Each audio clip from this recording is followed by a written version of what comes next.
¿Historia para quién? Historia para ti, para él, para ellos, para todas, para mis amigos, para todos, para redes sociales, para todo el mundo, para mis amigas, para mí, ¿no?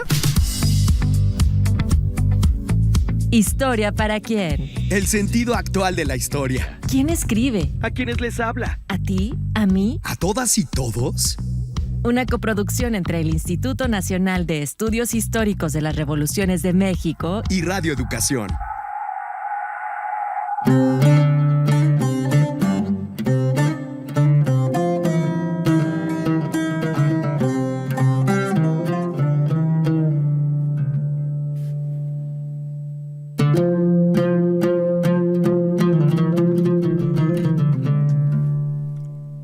En medio de una devastación humana y material sin precedentes recientes, también se libra una batalla por la memoria histórica de Palestina.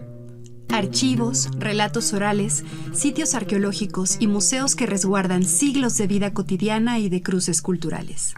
Organismos como UNESCO han documentado daños significativos a bienes culturales en Gaza y piden protegerlos como infraestructura civil, subrayando que la preservación del patrimonio es parte del derecho de los pueblos a su historia. Hoy conversaremos con Isaac Monterrosas sobre cómo se reconstruye cuando no solo caen edificios, sino también tramas de sentido. ¿Qué significa reconstruir o preservar la historia de Palestina aquí y ahora? ¿Qué papel cumplen historiadores, archivistas y comunidades?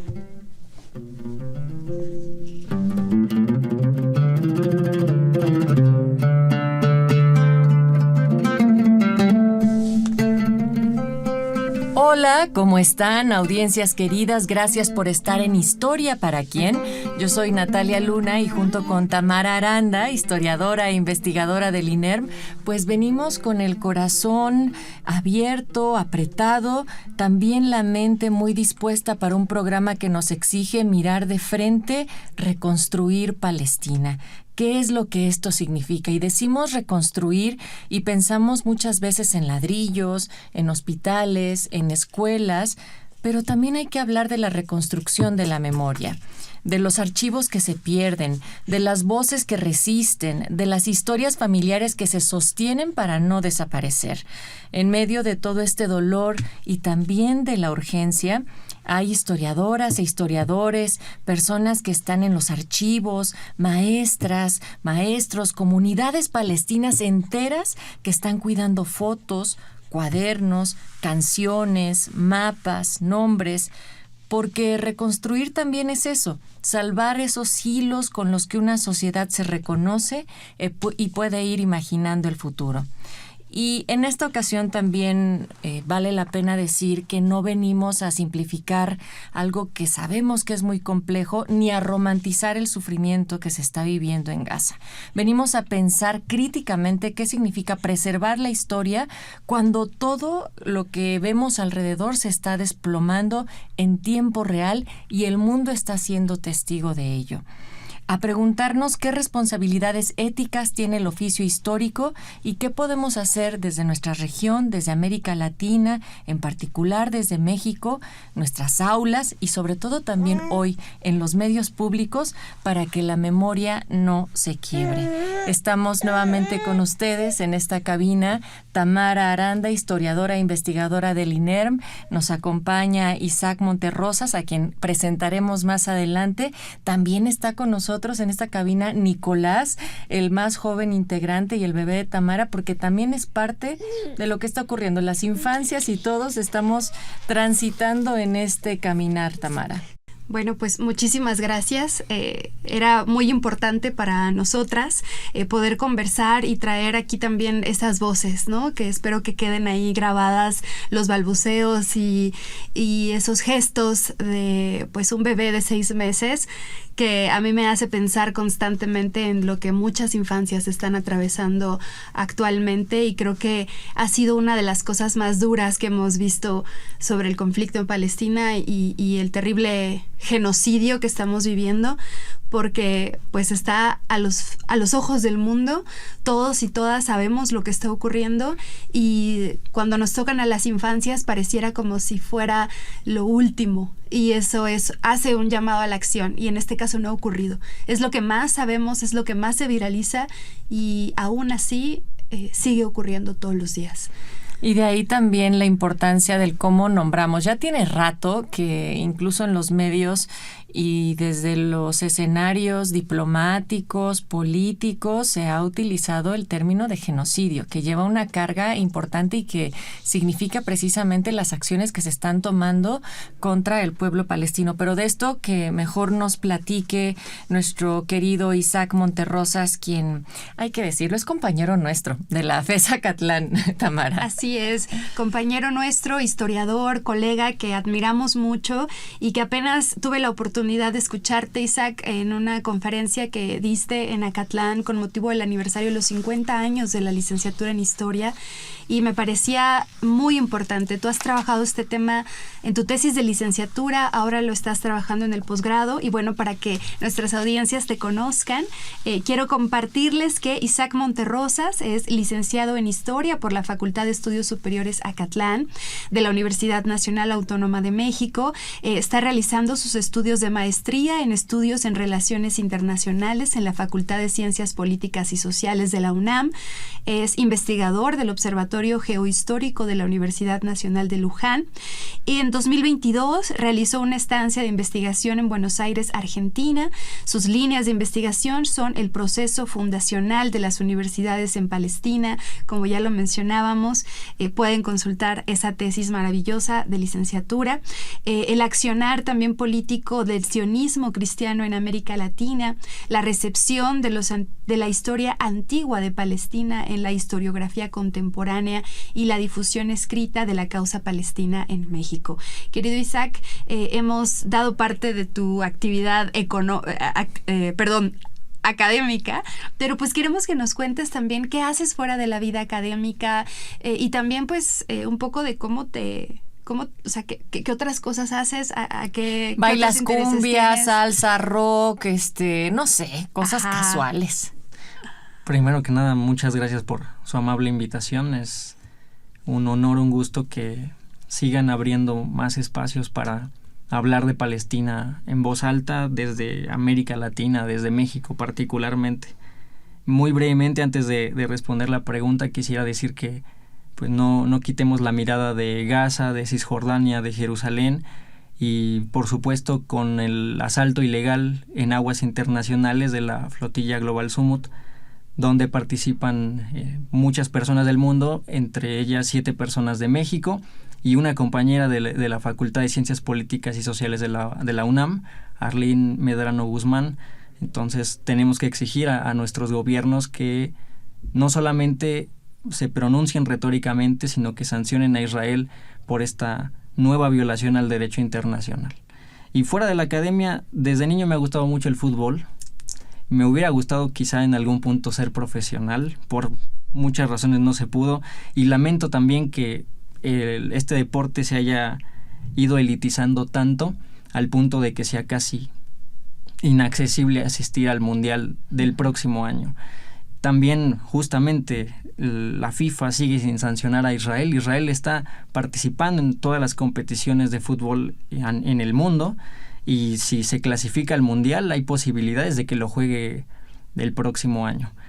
También me encanta el jazz, me gusta mucho. Si tuviera que elegir a 2 cantantes, diría a Herbie Hancock, ese tecladista estadounidense, y más recientemente a Candace Springs. Me gusta mucho su voz, es muy, muy dulce para las canciones de jazz. Venga, pues esta es parte de la presentación de nuestro invitado Isaac Monterrosas. Queremos recordarle a nuestras audiencias que siempre nos pueden escuchar en vivo al mediodía aquí todos los lunes en el 96.5 de FM de Radio Educación, aunque también andamos en las redes tanto de Radio Educación y del INERM, y pueden repetir y escucharnos en otro momento vía Spotify si nos buscan como Historia para quién. Recuerden que su opinión es muy importante, y por ello hay una vía de WhatsApp a la cual nos pueden escribir, que es el 55 12 33 29 15.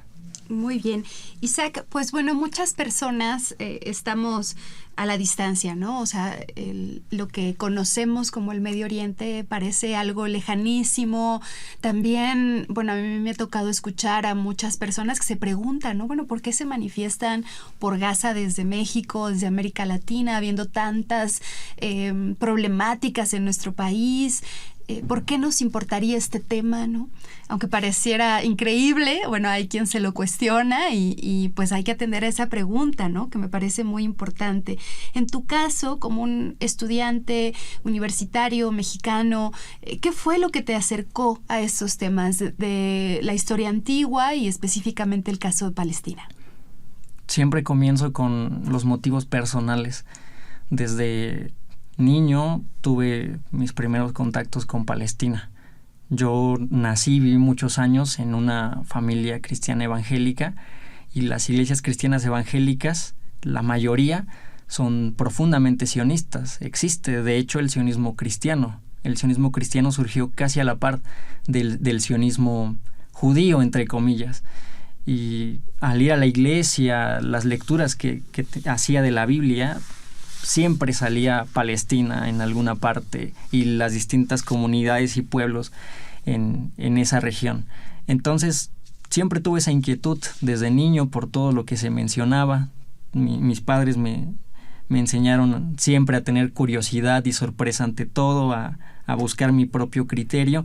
Y fue en la universidad cuando, después de tener tantos años interiorizados muchos mitos del sionismo, fue que empecé de forma autodidacta a informarme, a cuestionarme, a deconstruir todas las ideas y conocimientos que yo tenía hasta ese momento, de forma similar a lo que dijo el historiador israelí Ilan Pappé en su libro La limpieza étnica de Palestina. Él decía: desde que tuve noticia de la Nakba, su sufrimiento, su pérdida y sus esperanzas me han acompañado, y eso también ha pasado conmigo. Cuando vi la parte palestina, fue que me di cuenta que compartíamos muchas experiencias y muchas similitudes desde México, desde América, y lo he hecho parte de mí también. Isaac, antes de adentrarnos en la parte de reconstrucción, en lo histórico y todos los temas a los que queremos dedicar este programa, es fundamental también iniciar con algunos conceptos generales que muchas veces damos por sentados, incluso en los medios de comunicación, que ya se manejan y se conocen a profundidad por las audiencias, y no es así. Has hablado sobre sionismo, has hablado sobre Nakba, y si tuviéramos que describirlo de una manera muy sencilla para que todos podamos comprender de qué estamos hablando, porque está presente todo el tiempo en el discurso y no sé si lo logramos entender.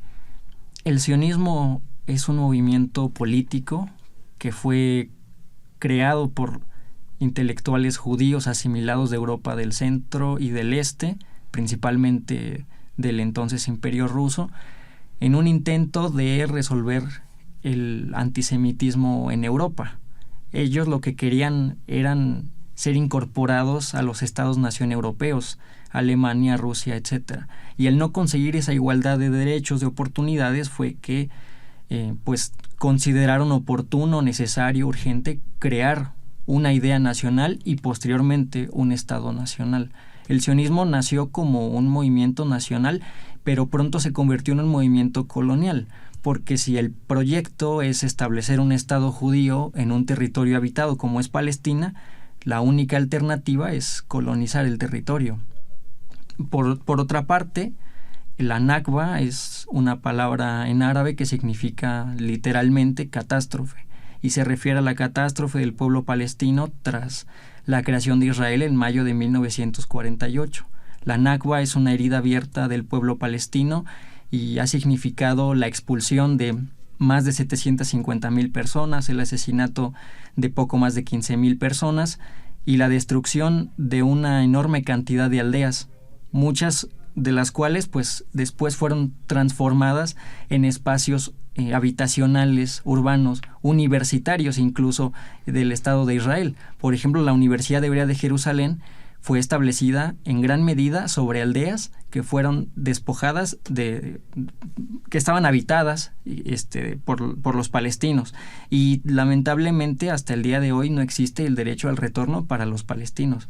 Hay primera, segunda, tercera hasta cuarta generación de palestinos expulsados que viven en la diáspora y que hasta el día de hoy no han podido regresar a su tierra natal. Y este es uno de esos ejemplos de cómo nos relacionamos, ¿no? Y de las cosas que compartimos. O sea, cuando pensamos en heridas abiertas, pues Gloria Anzaldúa también lo planteó claramente, ¿no? Ella dice que la línea fronteriza es eso, es una línea que representa una herida abierta.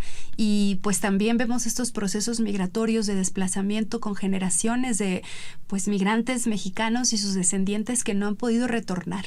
Y es muy importante tenerlo presente, ¿no? Son esas heridas del colonialismo que son pues temas que también hemos abordado en este espacio, y qué importante era ahora situarnos en este tema tan urgente, Natalia. Claro, y porque de ahí viene que se ha hablado de que el pueblo palestino ha tenido que reconstruirse en múltiples ocasiones. Entonces, cuando hoy queremos hablar sobre la reconstrucción de Palestina, Isaac, Tamara, ¿de qué estamos hablando exactamente? ¿Qué infraestructura, qué patrimonio, qué memorias colectivas, o es todo a la vez? Es todo a la vez. El genocidio del pueblo palestino se compone de múltiples sidios, si lo decimos de esa manera. El escolasticidio, que es la destrucción del sistema educativo en Palestina. El ecocidio, que es la aniquilación del medio ambiente y de las condiciones naturales para la vida, ya no solamente de los seres humanos, sino de todo ser vivo en el territorio. Y también dentro va incluido el domicidio, que es la destrucción del espacio habitacional, el urbicidio, que es la destrucción de las ciudades. Reconstruir implica no solamente pensar en lo material, sino por supuesto pensar en la vida de las personas y en que las personas puedan tener una vida digna. Hace unos días leí una nota de una familia que en su búsqueda de un refugio había dado en un cementerio. En el cementerio es una familia de una madre con 12 hijos se había tenido que ir a refugiar a un cementerio. Y incluso los cementerios no han pasado desapercibidos, también han sido destruidos por Israel.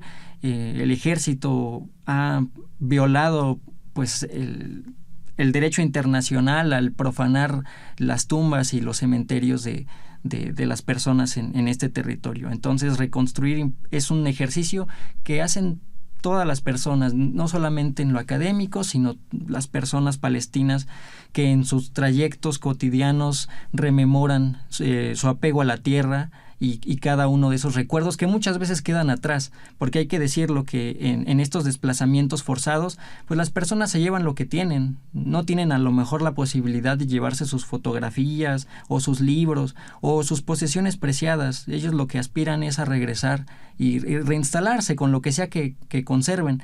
Entonces el recuerdo creo que es muy importante en ese sentido cuando lo material desaparece por completo y no hay forma de recuperarlo.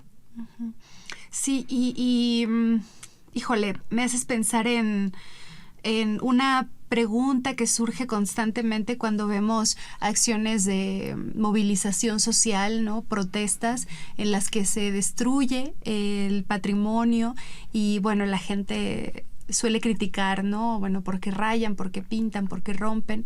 Y la respuesta es, bueno, es porque representa, ¿no? Tiene un propósito también que forma parte de la protesta, ¿no? En el caso, por ejemplo, de las movilizaciones de mujeres, pues bueno, se dice la vida de una mujer vale más que una pieza histórica, ¿no? O que cualquier monumento. Exacto, ¿no? En este caso, ¿por qué es importante pensar en los monumentos, en los sitios arqueológicos? Estamos hablando de vidas y también de patrimonio.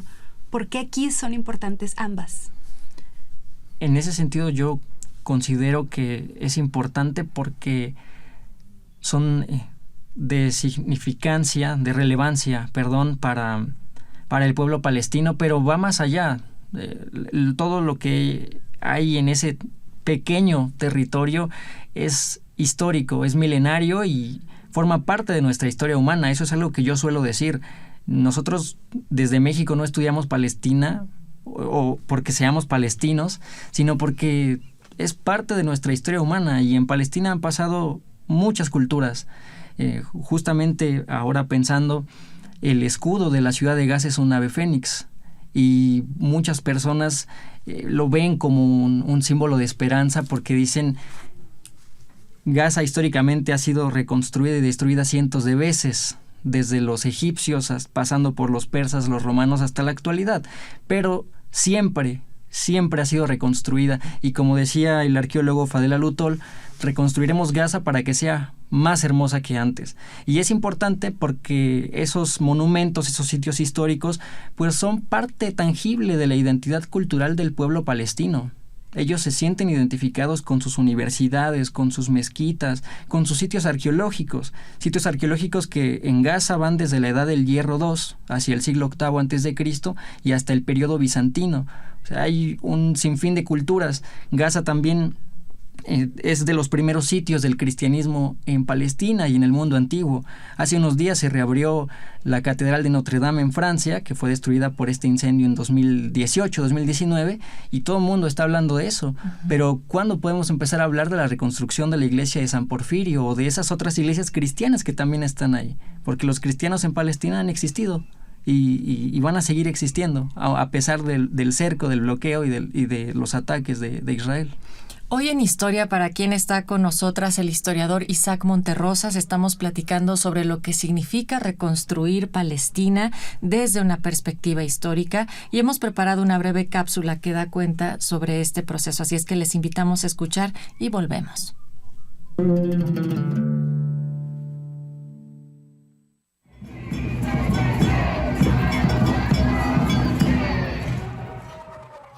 La historia de Palestina es antigua, tanto que para entender lo que ocurre en 2025 hay que hacer un viaje de 4.000 años al pasado. ¿Tienes tiempo?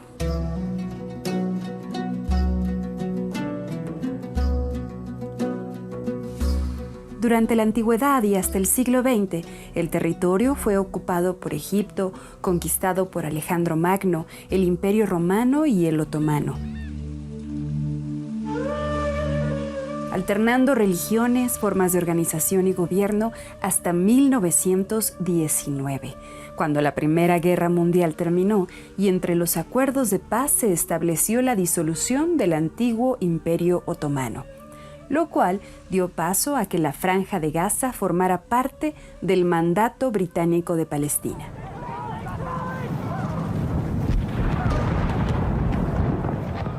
Luego vino la Segunda Guerra Mundial, y los británicos de nuevo estuvieron en el lado ganador, por lo que cedieron a las Naciones Unidas, organización de reciente creación, todas las decisiones sobre el territorio palestino. De esta manera, la ONU aprobó la Resolución 181 en 1947, a través de la cual Palestina quedaba dividida en dos: 55% para el pueblo judío, víctima de las atrocidades del nazismo, que aspiraba a contar con un territorio propio con miras a evitar un nuevo holocausto, y el resto para el pueblo árabe. Así nacieron el Estado de Israel y un Estado árabe, y con ellos también surgieron nuevos conflictos.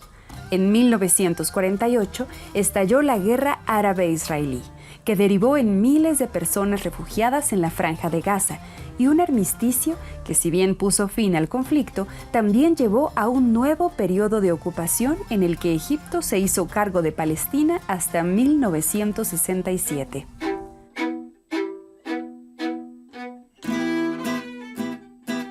Desafortunadamente, el fin del dominio egipcio no acabó por una acción en favor de la libertad palestina, sino por una nueva ocupación, esta vez por parte del Estado de Israel, quien se enfrentó a una coalición árabe en la llamada Guerra de los 6 Días y se mantuvo en la Franja de Gaza hasta el 2005. En esos años de ocupación israelí y mientras el mundo se acercaba al fin de la Guerra Fría, en Gaza surgió el grupo islamista Hamás y se dieron distintos acuerdos que dieron cierta autonomía al pueblo palestino, hasta 2023, cuando su libertad nuevamente fue coartada por una campaña genocida emprendida por el Estado de Israel.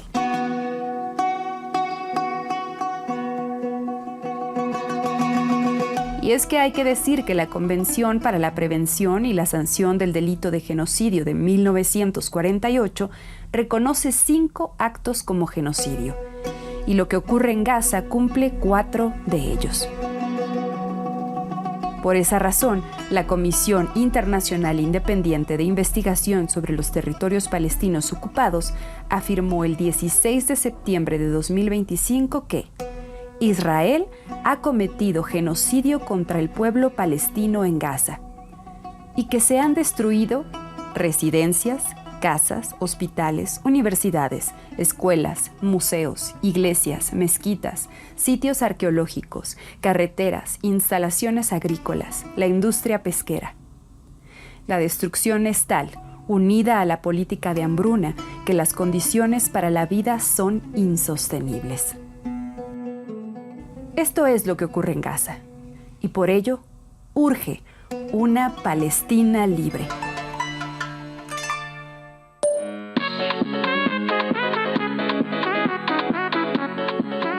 Si tienes una historia que compartirnos o te gustaría que abordemos alguna en especial, Graba un audio y envíalo vía WhatsApp. lo recibimos en el 5512-332915. Queremos escucharte.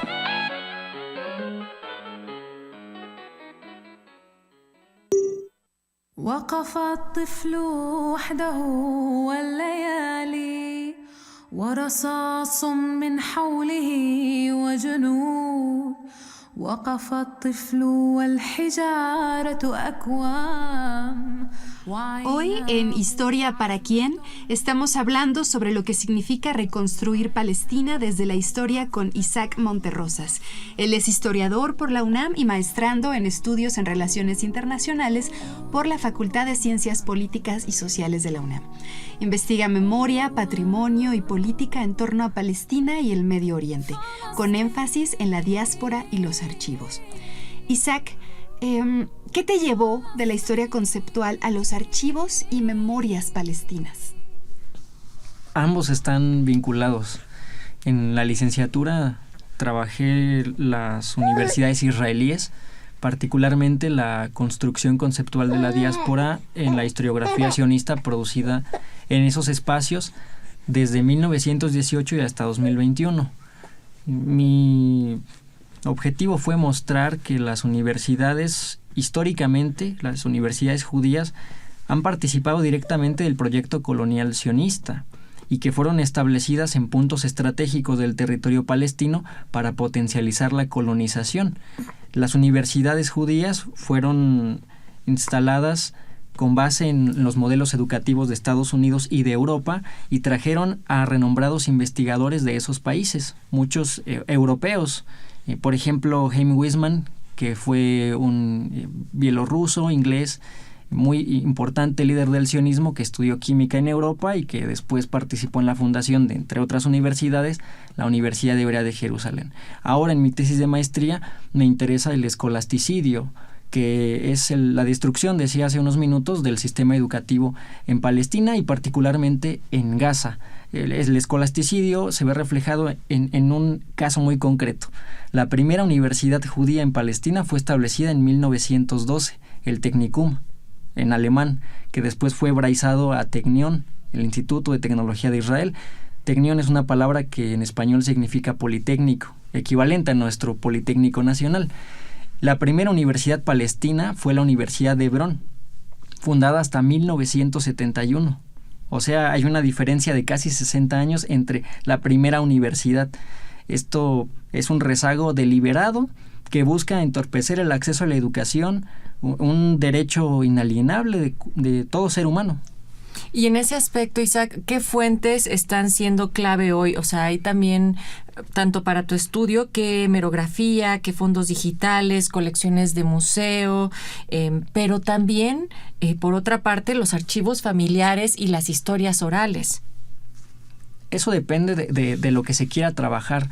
Yo decía hace algunas semanas en la FES Acatlán que lamentablemente, ante la devastación generalizada de las evidencias, de los archivos y del asesinato de las personas que los administran, en algunos casos nos queda recurrir a la fuente oral, al diálogo con las personas sobrevivientes.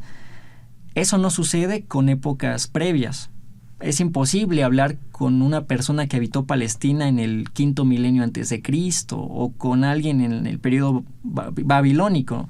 Entonces es terrible porque si la historia en general es fragmentaria ante la ausencia de evidencias, pues ahora lo va a hacer todavía más.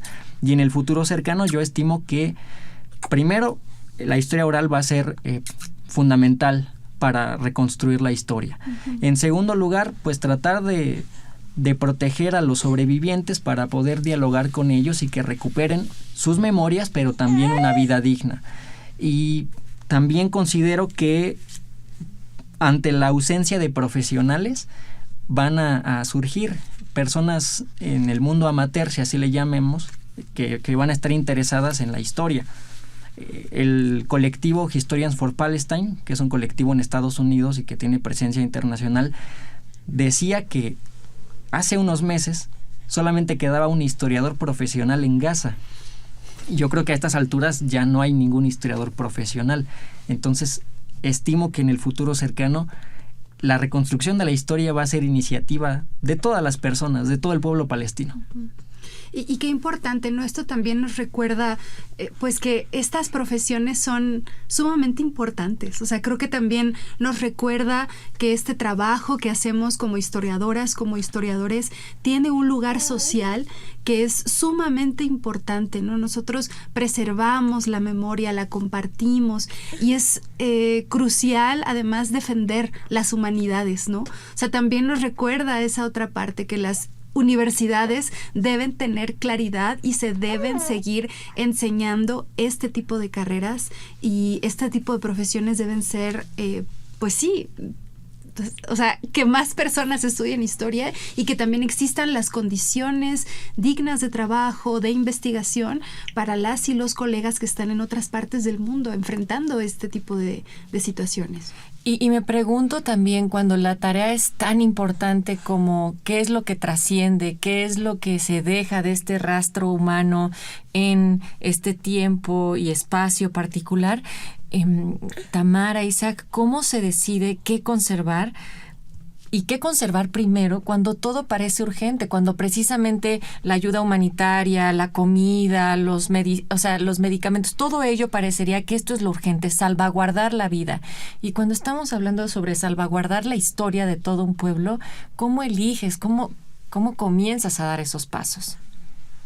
Gaza, si lo vemos de esa manera, fue desde 2007, 2008 un campo de concentración, como así lo definió el literato palestino Haidar Eidt, quien estuvo en Gaza porque él es nativo de ese territorio, y hace unos meses, en noviembre del 24, se fue a Sudáfrica.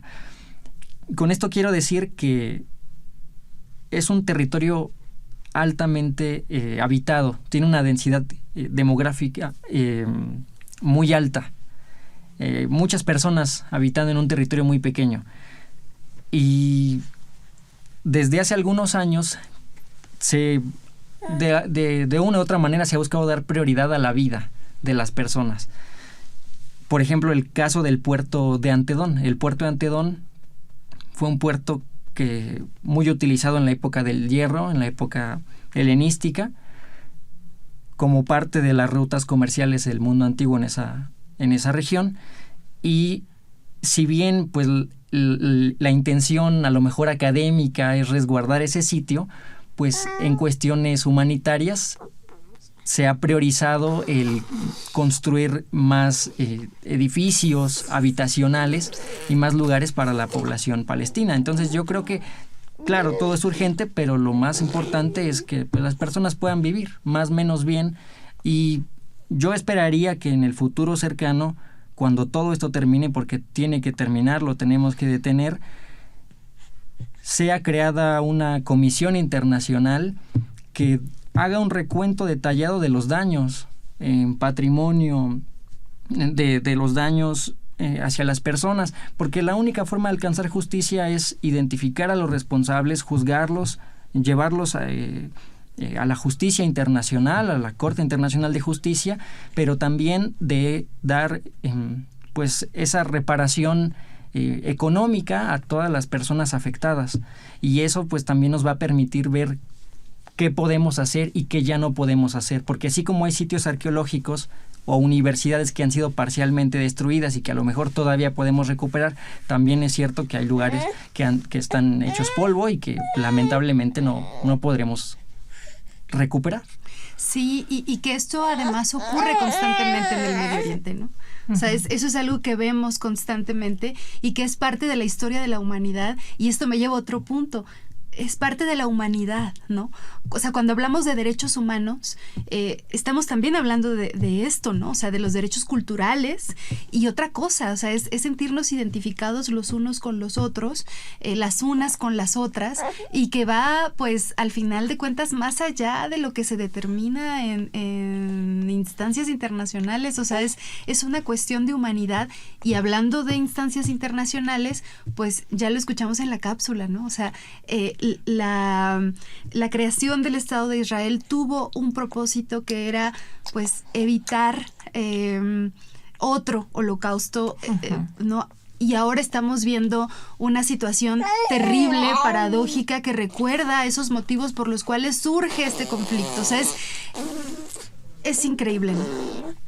Y esto que dices, Tamara, es fundamental, porque iniciamos el programa hablando sobre la importancia de cómo nombramos también lo que está ocurriendo en Palestina. Cómo el decir que solamente es un conflicto entre dos naciones supondría que están en igualdad de circunstancias, que no hay una opresión y una intención de eliminar, de erradicar a un pueblo entero, y por eso estamos nombrándolo como un genocidio. Eso, y por las leyes internacionales y por todo un marco que lo está sustentando. Pero ahorita regresamos con eso. Queremos escuchar lo que ustedes tienen que decir en las calles, y sobre todo también, Tamara, ¿qué tanto la gente piensa sobre el término genocidio de Israel sobre Palestina a través de las charlas que sostuvo nuestro compañero Juan Ramírez?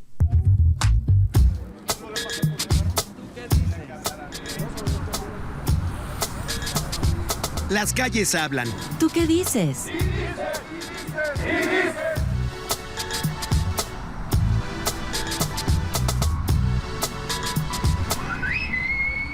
Lo que sé es que Israel, con bases como ideológicas de que es sobre religión, atacó Palestina porque quieren recuperar ese territorio, y atacó exactamente a los civiles porque quieren adueñarse. Es de índole religiosa, territorial, política, al hecho de que ahorita se están teniendo muchas tensiones. Lo que yo también recuerdo es de que el conflicto empezó por justamente el tema de territorios y religiones. Un conflicto de poderes que inició pues desde hace mucho tiempo, pero con la Segunda Guerra Mundial se creó Israel para desplazar a los judíos, y ahora están intentando establecer ese poder. Y están principalmente apoyados por Estados Unidos. Palestina es como un lugar, como un espacio estratégico en el Medio Oriente, y realmente como que Estados Unidos está luchando a partir de lo que es Israel para justo obtener ese territorio. Pues los tienen prisioneros y que no dejan tampoco entrar como la ayuda, ¿no? Ni de personas, ni tampoco comida, nada. Literalmente Israel está bombardeando Palestina y obviamente afectando a muchas familias, a mucha gente que no tiene a dónde ir y no tiene las herramientas para poder pues salir de ahí, ¿no? Trump no sé qué tenga que ver ahí, pero es una parte fundamental. Se considera genocidio. Desde el tecnicismo amplio en donde asesinar gente. Más que un territorio, buscan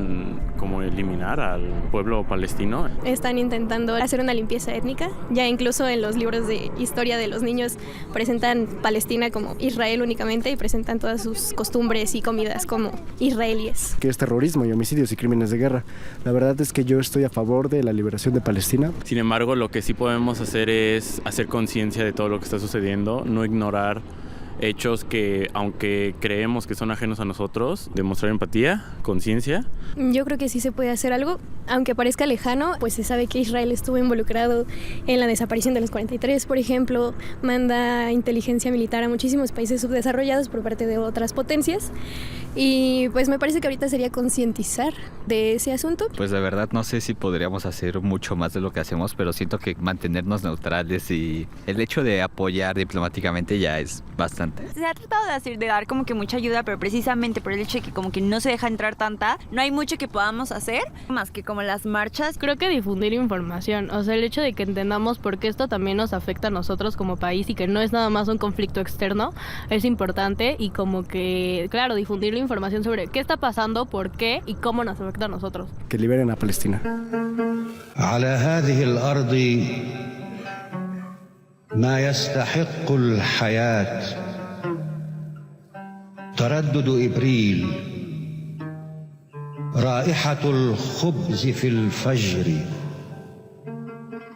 تعويذة امرأة للرجال كتابات أسخيليوس أول الحب عشب على حجر أمهات يقفن على خيط ناي.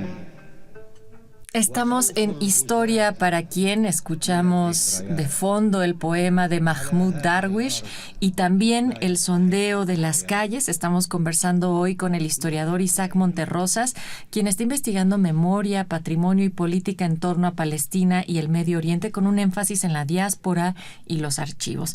¿Qué impresiones te dejan estos sondeos, estas opiniones que acabamos de escuchar, Isaac? Me da mucho gusto escuchar que cada vez más personas tienen ese interés auténtico por un problema humano que nos afecta a todas las personas del mundo y que son opiniones fundamentadas. Por ahí escuché algunos conceptos muy importantes. Solamente aclararía que nunca ha sido un conflicto entre religiones. No se trata de yo soy musulmán y voy contra los que son judíos.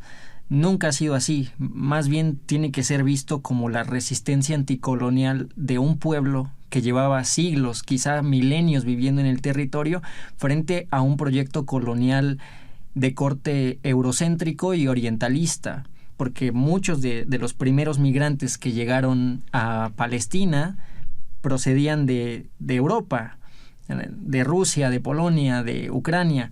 El primer ministro de Israel que nació en Israel, en el Estado de Israel, es el actual primer ministro. Todos los anteriores venían de Europa.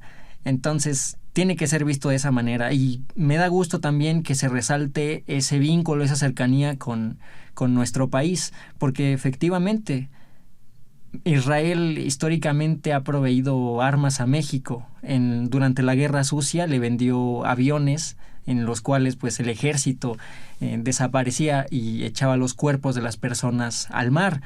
Recientemente el caso de Pegasus, este software israelí que se le vendió al gobierno de Peña Nieto, pero que se venía negociando desde el sexenio de Felipe Calderón y que ha sido renovado en las últimas dos administraciones. El caso emblemático de Tomás Herón, que tenía un cargo de seguridad muy importante y que ahora vive en Tel Aviv y que pues está allá. El gobierno mexicano ha pedido la extradición, Israel se ha negado. Entonces hay un vínculo muy importante en ese sentido. Israel es el 9º exportador de armas a nivel mundial, el 10º país que más armas compra en todo el mundo. Hace unos meses que vimos la inestabilidad entre Pakistán y la India tiene armas israelíes, ¿no? Por ejemplo, y recientemente el gobierno de Claudia Sheinbaum firmó un acuerdo para comprarle armas a Israel. Muchas de esas armas que terminan en manos del ejército y otras en grupos delincuenciales. Entonces, claro que tenemos que tener una posición. Y finalmente decir que Israel participó en cuestiones tecnológicas en la conformación del muro en la frontera con Estados Unidos. Entonces, lo que le pasa a los palestinos también de alguna forma nos pasa a nosotros. Sí, y me parece, híjole, esto creo que también nos ayuda a comprender por qué no se han movido las acciones, ¿no? O sea, tenemos 2 años ya de esta terrible situación en la Franja de Gaza y están ya los informes a nivel internacional, ya la Corte Internacional de Justicia, o sea, Netanyahu está ya en el ojo de la justicia internacional y aún así sigue ocurriendo todos los días, ¿no? O sea, estamos hablando de un genocidio a la vista del mundo, de una nación que tiene sus redes en gran parte del mundo y sobre todo en países además estratégicos, ¿no? Me parece a mí interesantísimo y terrible cómo es que pues se alinearon los astros de una forma sumamente negativa con Donald Trump en Estados Unidos, y las declaraciones también que ha dado en los últimos meses, porque es un país que tiene la capacidad también para pues seguir encubriendo este delito esta serie de delitos que se están cometiendo en este momento, ¿no? Entonces, bueno, eso creo que también nos ayuda, este contexto que tú nos das nos ayuda también a entender cómo es que a pesar de la magnitud de lo que estamos viviendo en este momento, pues pocas cosas han ocurrido, ¿no?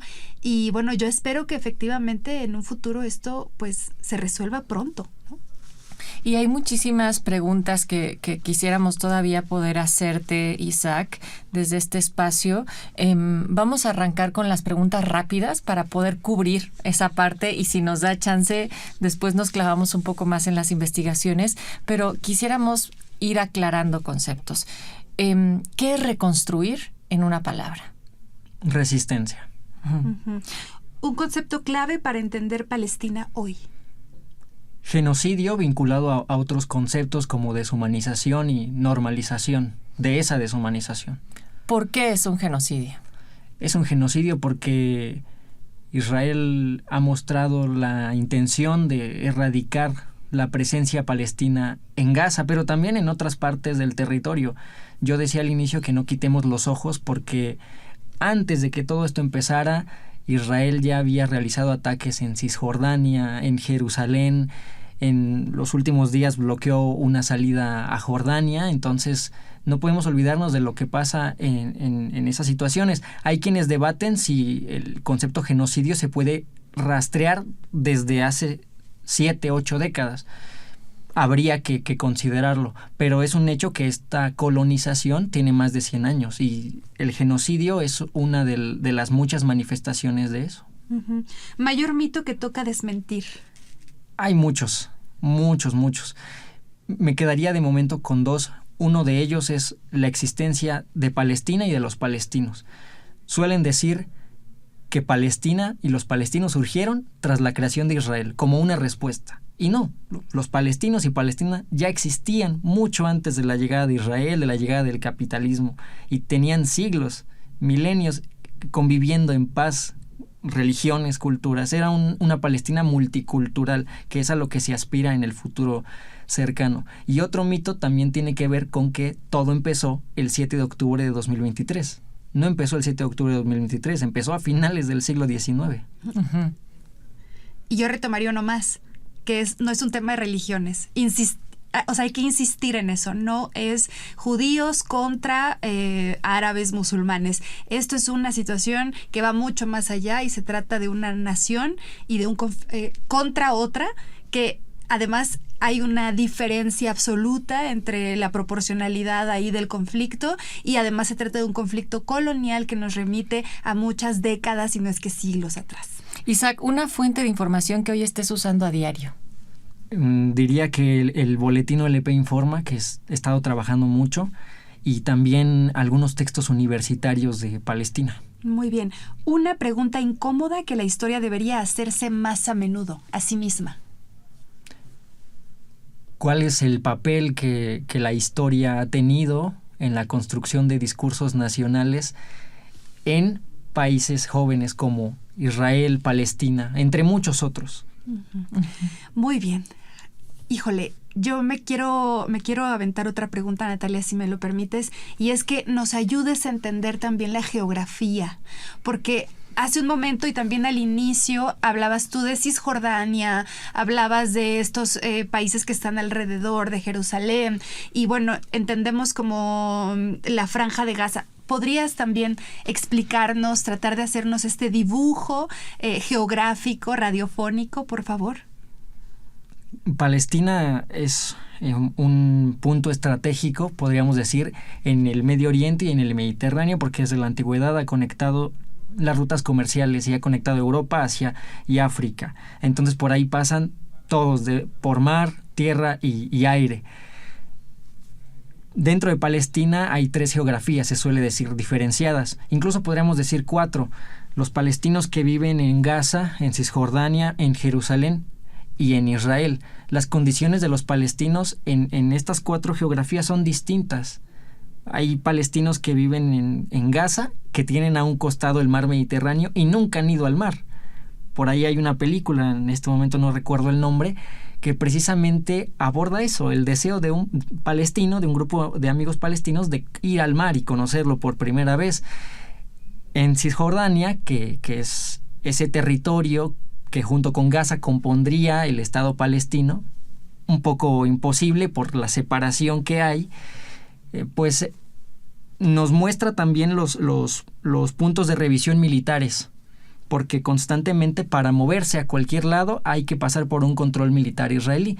Hay películas también que lo abordan, el caso de un taxista que le dice a su esposa: tienes que llegar temprano para el cumpleaños de tu hija, y por los checkpoints en inglés es que no llega a tiempo, ¿no? Uh-huh. Es una película muy interesante en ese sentido. Y Jerusalén, que es la capital, o debería ser la capital de Palestina, que Israel se la anexionó desde 1980, y es donde se encuentran pues los sitios más importantes, o de los más importantes para las 3 religiones de monoteístas del mundo, como son el Santo Sepulcro de Jerusalén para los cristianos, la Haram el Sharif, el lugar sagrado para los musulmanes, donde se cree que el profeta Mohammed ascendió al cielo, y también el mal llamado, creo yo, Muro de los Lamentos, que es uno de esos vestigios del Templo de Jerusalén para los judíos. Wow, pues tenemos que empezar a despedir esta conversación, querido Isaac, Tamara. Creo que tenemos que hacer una segunda parte, porque hablar ya en concreto sobre tus investigaciones y sobre las redes también que se están haciendo entre la Academia Latinoamericana, estos proyectos de preservación y coproducción de conocimiento es fundamental. También saber sobre las colaboraciones sur-sur, qué es lo que estamos haciendo desde las universidades de México para preservar la memoria, para preservar estos patrimonios históricos, sería fundamental en una segunda parte. Mientras tanto, ¿cómo te despides, Tamara? Bueno, agradeciéndote, Isaac, de verdad ha sido un placer escucharte. También agradeciéndole a la audiencia de Historia para Quién, que nos sintoniza cada lunes, y pues invitándoles a que nos sigan enviando sus mensajes, a que sigan participando, y que si alguien tiene un poco más de inquietud sobre el tema de la colonialidad, pues les invitamos a que pues escuchen el programa anterior de qué hablamos cuando hablamos sobre colonialismo con Raquel Torúa Padilla. Isaac, muchísimas gracias por estar con nosotras. ¿Cómo te despides? Cito muy brevemente un poema de mi amigo palestino de Jerusalén, Najwan Darwish. Él tiene un poema que se llama Garganta en la lluvia, y él dice: le dije, hay un país llamado México, aterricé en él en la tormenta. Sabes que vuelo con alas rotas, por eso la indiferente lluvia no me lastimó. Le dije, hay un país que canta, se convierte entero en una garganta en la lluvia. Y yo diría que en México sigamos siendo esa garganta en la lluvia para el pueblo palestino. Reconstruir Palestina no es solo levantar muros, es rearmar archivos, relatos y vínculos para que una sociedad pueda contarse a sí misma con verdad y dignidad. Museos, archivos orales y redes de conservación están operando como puentes entre el pasado y el futuro, dentro y fuera del territorio.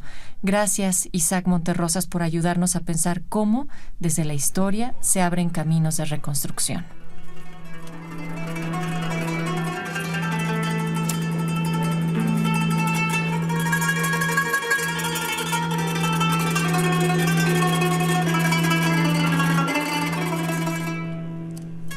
Participamos en este programa por Radio Educación, en la operación Guillermo Lagarda, Juan Ramírez, Alma Lilia Martínez, por el INERM, Jimena Salgado y Tamara Aranda. Soy Natalia Luna, en la producción Mario Ledesma.